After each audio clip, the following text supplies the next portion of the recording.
Well, hello everybody. So this week is Lab 10. As is customary, take care of the lecture and discussion board. And then we're going to flip the page here to 7.21. Let me get my pages flipped here. Sorry, it's a pain getting the Alt tab set up sometimes. Okay, so we got roller stud, hinge block, and then the last two.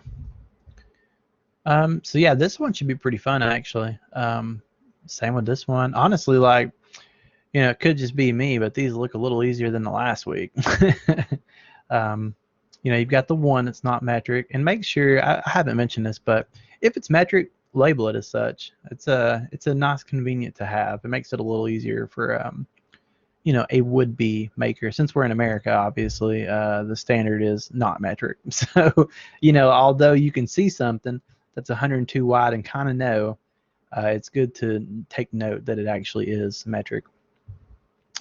But I don't imagine anybody's really going to have many problems with these. Make sure, though, these tolerances, so the way it works with that, you can model to any size, the upper or the lower limit, or in between, but make sure that regardless of whatever you use, you are actually putting in your dimension both values.